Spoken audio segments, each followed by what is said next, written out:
오늘 잠언 17장 말씀은 우리에게 분별력에 대한 그러한 것을 강조하면서 말씀하고 있습니다. 참된 지혜라고 하는 것은 무엇이 옳은지 그른지를 분별할 수 있는 것이 바로 또한 지혜의 모습이죠.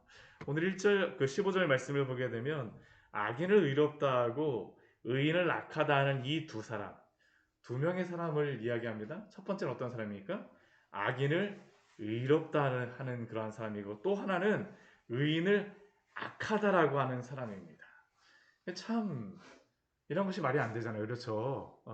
악인을 의롭다 하고 의인을 악하다 하는 이 두 사람, 악인을 악하다 하고 의인은 의롭다라고 하는 것이 당연한데, 반대로 다 지금 이게 변한 것이죠. 이러한 사람을 하나님께서 무엇이라고 어떻게 하실까요? 여호와께 미움을 받는다라고 말씀하세요. 여기서 미움이라고 하는 이러한 단어는 하나님이 이 미움이라는 게 굉장히 강한 단어입니다. 그 토한다라는 그러한 의미가 있습니다. 그러니까 하나님이 토할 정도로까지 미워하신다라는 그러한 말입니다. 이게 당연한 그러한 말이죠. 악인을 의롭다 하고 의인을 악하다 하는 이 두 사람은 하나님이 미워하신다. 여호와께서 미워하신다. 그런데 오늘날 이 말씀은 사실은 또 쉬운 말씀이 아닙니다. 왜냐하면 누가 의인인지 누가 악인인지에 대한 정의 자체가 모호해지고 있는 시대가 바로 오늘날 이 시대 아닙니까?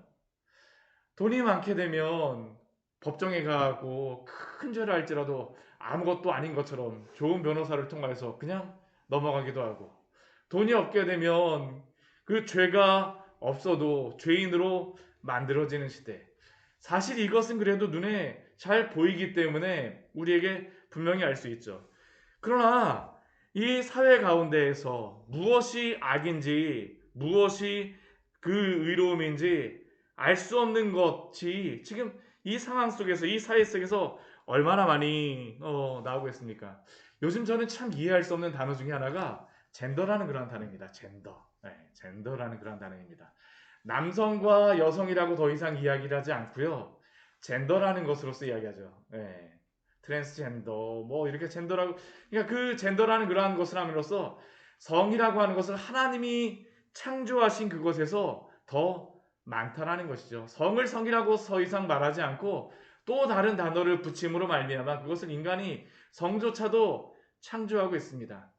가정 안에서의 그러한 순결함이 그 아름다운 그러한 시대였었는데 그것조차도 지금 그냥 무너져 버렸죠. 가정 안의 그러한 순결함들, 간통죄가 폐지되면서 정말 일어나지 말아야 될 그러한 가정의 모습들이 일어나고 있고, 순결에 대한 그러한 모습들과 함께 낙태에 대한 그러한 모습들도, 어떤 그 달이 지나게 되면 엄마 뱃속에 있으면 그 아이는 낙태를 해도 아무런 문제가 안 되고, 나와서 아이한테 무엇인가 해를 가하게 되면 그것은 큰 죄가 되어지는 이 시대.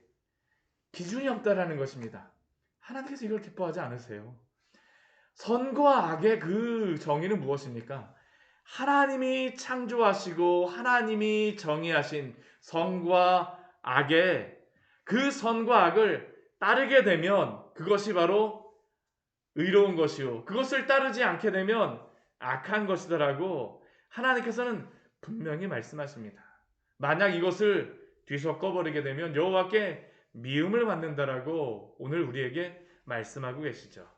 우리 16절 말씀도 이 15절 말씀에 기초하여서 생각하지 않게 되면 사실은 이게 잘 이해가 되어지지 않는 그런 말씀입니다. 미련한 자는 무지하거늘 손에 값을 가지고 지혜를 사려 함은 어찌민고. 우리 아이들 같은 경우에 학원을 보내지 않습니까? 그렇죠? 학원을 보내는 이유가 무엇입니까? 성적을 높이고 그러한 지혜를 얻기 위해서, 지식을 얻기 위해서 학원도 보내고 공부도 시키고 좋은 그러한 학교를 보내려고 굉장히 노력합니다. 근데 오늘 16절 말씀을 보게 되면 미련한 자는 무지하거늘 손에 값을 가지고 지혜를 사려 함은 어찌됨인고라고 말씀합니다.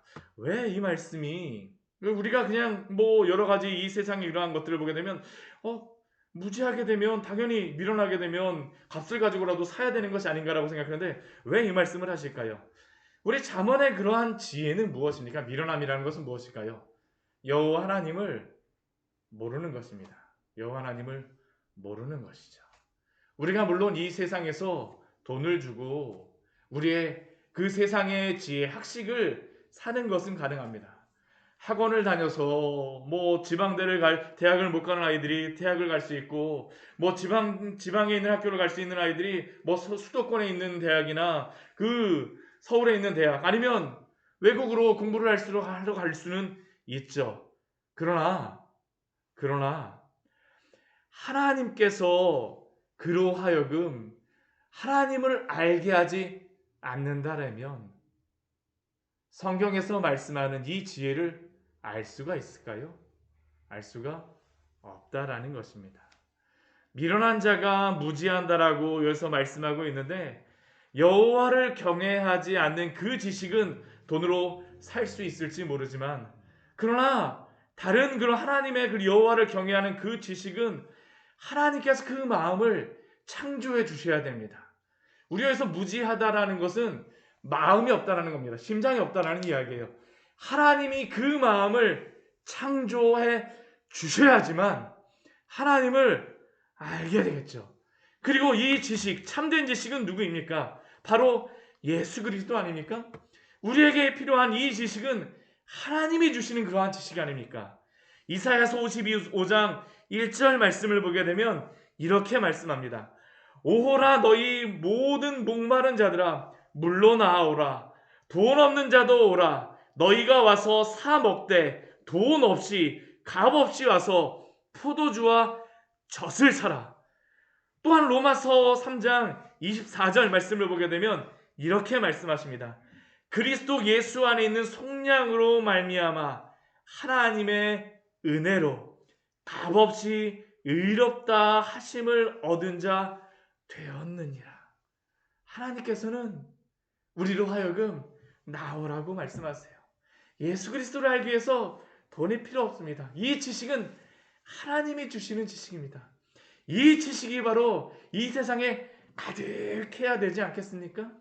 하나님이 주시는 이 지식, 하나님이 은혜로 우리에게 또한 주셨기 때문에 우리가 이것을 사모함으로 이 새벽에 주님의 말씀을 듣기 위해서 나오지 않았습니까? 우리가 하나님의 지식으로 충만한 축복이 우리 안에 있기를 소원합니다. 우리의 자녀들이 이러한 지식으로 가득하기를 기도합니다. 정말로 우리가 이것이 바로 참된 축복 아닙니까? 이게 바로 분별력이죠. 하나님이 주시는 그 지혜의 지식이 가장 소중하다는 것입니다. 이게 바로 우리의 영혼을 살립니다. 우리 17절부터 우리 22절까지의 말씀에서는 또한 이 지혜는 또한 이 세상에 있는 여러 가지 그 지혜도 또한 우리에게 관계 속에서도 이 지혜가 나타나야 됨을 우리에게 말씀합니다. 친구는 사랑이 끊어지지 아니하고 형제는 위급한 때를 위하여 남느니라. 친구 사이에 무엇이 있어야 된다는 겁니까? 사랑이 있어야 된다는 것이죠. 형제는 또 언제 또 필요한 것입니까? 위급한 때를 위하여 낫다라고 말씀합니다. 근데 이 말씀을 우리가 읽을 때에 거꾸로 적용을 하면 안 됩니다. 친구를 보면서 아우 저 친구는 나한테 내가 정말 어려울 때 사랑을 베풀어 줘야 될 때 사랑을 베풀어 주지 않았어. 아 나는 저 친구하고 친하게 지내지 말아야 되겠어. 아 나의 형제가 내가 정말로 위급할 때 나를 도와주지 않았어. 아 저 형제 아유 내가 그렇게 사랑하고 어렸을 때부터 보듬어 줬는데 도대체 나에게 무슨 소용이야. 근데 이 말씀은 누구에게 주신 말씀일까요? 나에게 주신 말씀입니다. 친구에게 사랑이 필요할 때 사랑의 친구가 되어 주십시오. 형제가 위급할 때에 형제를 도와주라라고 오늘 우리에게 말씀하여 주시죠. 또한 우리 19절 말씀을 보게 되면 이렇게 말씀합니다. 다툼을 좋아하는 자는 죄가를 좋아하는 자요 자기 문을 높이는 자는 파괴를 구하는 자니라. 우리가 하나님의 그 지혜 관계 속에서 다툼을 좋아하게 되면 이러한 것은 어떻습니까? 관계가 다 무너지게 되죠. 여호와 하나님을 경외하는 그 지혜가 있다라고 하면서 다툼을 좋아하면 안 됩니다. 또한 다툼을 좋아하는 것을 우리 19절 말씀에서 어떤 사람으로 이야기했냐면 자기 문을 높이는 자로서 이야기하고 있습니다. 이 자기 문을 높인다라는 것을 두 가지 정도로 생각을 할 수 있습니다. 첫 번째는 교만한 것입니다. 교만하게 되면 관계가 좋아지나요? 좋아지지 않습니다. 그렇죠? 겸손하게 보듬어 주는 것이죠. 또한 이 자국민을 높인다라는 것은 이 걸림돌을 놓아두는 것을 또한 의미할 수 있습니다. 다른 사람이 잘 되는 것 보게 되면 앞에다가 걸림돌 놓아두고 넘어지기를 바라면 안 된다라는 것입니다. 정말 우리가 여호와를 경외하는 그 지혜 안에 있는 그러한 자들은 다툼을 좋아하는 것이 아니라 화목하게 하는 자로서 하나님이 우리를 사용하시기를 날마다 기도해야 될 줄 믿습니다. 또 우리 20절 말씀을 보면 마음이 굽은 자는 복을 얻지 못하고 혀가 패역한 자는 재앙에 빠진다라고 말씀하고 있습니다. 마음이 굽었다라는 것은 삐뚤어졌다라는 그러한 이야기죠. 같은 세상의 것을 보고도 같은 것을 하나님이 보여주시고도 감사하기도 하고 때로는 그것에 대해서 불평과 불만을 갖기도 합니다. 왜 그럴까요? 마음이 굳게 되면 그렇다는 것입니다. 마음이 삐뚤어지게 되면 우리가 하나님 앞에서 바른 마음, 하나님 앞에 그 선하고 의로운 그 마음을 주신 그 마음을 가지고 살아갈 때에 하나님의 복을 얻게 되는 줄 믿습니다. 또한 혀가 패역하게 되면 안 된다라고 우리 말씀하고 있죠. 우리 22절 말씀 우리 같이 한번 읽어보도록 하겠습니다. 마음의 즐거움은 양약이라도 심령의 근심은 뼈를 마르게 하느니라. 네. 우리 마음의 즐거움, 우리가 즐거운 마음을 갖게 되면 모든 것이 다 즐겁지 않습니까? 그렇죠. 마음의 즐거움으로 살아가게 되면 우리가 같은 것을 먹어도 아무리 몸에 좋지 않은 것보다도 뭐 영양분이 별로 없는 것 같은 것을 먹는다 할지라도 우리가 건강할 수 있습니다. 그렇죠? 우리의 마음으로부터 우리의 그 즐거움이 있기 때문에 건강이 또한 생기죠. 그러나 근심은 어떻습니까? 뼈를 마르게 한다라고 말씀합니다. 근데 이 마음의 즐거움은 누가 주시는 그러한 즐거움일까요? 주 예수 그리스도로 말미암아 누리게 되는 그러한 즐거움인 줄 믿습니다. 정말로 예수 그리스도와 함께 할 때에 참된 즐거움이 있음을, 그리스도가 없는 영혼은 아무리 세상이 보기에 축복된 것이라 할지라도 근심하게 되고 또한 원망하게 될 수 있음을 우리는 기억해야 됩니다. 심령의 근심은 뼈를 마르게 하느니라. 그리스도로 오늘 하루 즐거워하십시오. 또 우리 23절에서부터 우리 28절까지의 말씀을 보면 또 여호와를 경외하는 지혜 가운데 필요한 분별력에 대하여서 다시 한번 강조하면서 말합니다. 우리 23절 말씀 우리 같이 한번 읽어보겠습니다. 악인은 사람의 품에서 뇌물을 받고 재판을 굽게 하느니라. 네, 우리 악인은 다른 사람이 아니죠. 사람의 품에서 뇌물을 받고 재판을 굽게 하는 것. 만약 재판정에서 이러한 일이 벌어진다면 참 얼마나 억울한 시대입니까? 억울한 그러한 재판이겠습니까? 그렇죠? 하나님께서 이것을 기뻐하지 않으세요. 기뻐하지 않으십니다. 악이 사람의 뇌물을 받고 내가 그것으로 인하여 조금 이익을 취할지 모르겠지만 그러나 그것을 하나님이 기뻐하지 않으신다는 것을 우리에게 말씀하여 줍니다. 이것은 물론 우리가 재판정에서 말씀하시는 그런 말씀이라고 할 수 있지만 또한 우리의 삶에서 우리가 이렇게 판단할 때가 있습니다. 그렇죠? 판단할 때에 공평하고 공정한 그러한 사람으로서 행하는 그러한 지혜가 필요하죠. 또 우리 14절 말씀은 우리에게 이렇게 말씀합니다. 지혜는 명철한 자 앞에 있거늘 미련한 자는 눈을 땅 끝에 두느니라. 지혜는 어떠한 사람일까요? 명철한 자 앞에 있다라는 것을 알고 가까이에 있는 그 지혜, 그것을 찾습니다. 그러나 미련한 자는 무엇일까요? 지혜가 어디 있을까 날마다 하면서 날마다 찾아다니는 겁니다. 파랑새 비유죠. 그렇죠? 집안에 파랑새가 가까이 있음에도 불구하고 나의 행복이 어디 있는가, 나의 지혜가 어디 있는가 날마다 찾아다닙니다. 그러나 그 지혜는 누구 안에 있을까요? 그리스도 안에 있습니다. 그리고 하나님의 말씀 앞에 있습니다.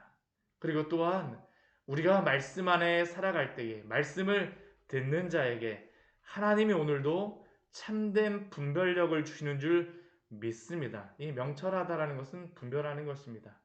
멀리서 우리가 찾는 것이 아니라 하나님 안에서 찾으십시오. 말씀 안에서 찾으십시오. 우리 26절 말씀도 우리 같이 한번 읽어보도록 하겠습니다. 의인을 벌하는 것과 귀인을 정직하다고 때리는 것은 선하지 못하니라. 의인을 벌하는 것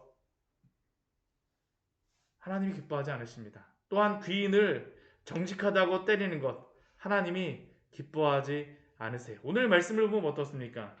계속적으로 분별력에 대하여서 우리에게 말씀하고 있죠. 말씀하고 있습니다. 우리 앞에 우리 15절 말씀에서도 악인을 의롭다 하고 의인을 악하다 하는 이 두 사람은 다 여호와께 미움을 받는다라고 말씀하시면서 23절에서도 악인은 사람의 품에서 뇌물을 받고 재판을 굽게 한다라고 말씀하시고 이 사람은 미워하신다라는 겁니다. 그리고 또 26절에서도 의인을 벌하는 것과 귀인을 정직하다고 때리는 것은 선하지 못하다라고 오늘 우리에게 말씀하십니다. 이 정직한 길에 서십시오. 이 공의로운 길에 서십시오. 오늘 참된 분별력이 무엇인가를 오늘 계속해서 반복해서 말씀하여 주고 있죠. 우리가 어떠한 기준에 따라서 살아가느냐, 어떠한 분별력을 가지고 살아가느냐, 모든 사람이 다 간다해갖고 따라가는 것이 지혜가 아닙니다. 또 우리 27절과 우리 28절 말씀에서는 또한 지혜는 말을 아끼는 것이라고 말씀하고 있습니다. 말을 아끼는 자는 지식이 있고 성품이 냉철한 자는 명철하니라.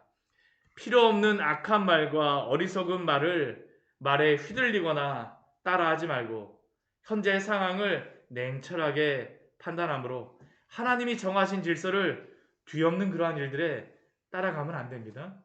또한 우리 28절 말씀 우리 같이 한번 읽겠습니다. 미련한 자라도 잠잠하면 지혜로운 자로 여겨지고 그의 입술을 닫으면 슬기로운 자로 여겨지느니라. 분별력 있게 침묵하는 것입니다. 이건 무조건 입을 닫으라는 게 아닙니다. 분별력 있게 우리가 침묵해야 합니다. 미련한 자라도 잠잠하면 지혜로운 자로 여겨지고 그의 입술을 닫으면 슬기로운 자로 여겨지느니라. 필요한 때에 하나님이 주시는 말을 하고 필요 없을 때는 어떻습니까? 우리가 지혜롭게 입을 닫음으로 말미암아 하나님의 분별력 있는 그러한 성도로서 오늘 하루 하나님의 영광을 위하여 사용되시기를 축원합니다. 같이 기도하도록 하겠습니다. 하나님, 오늘 말씀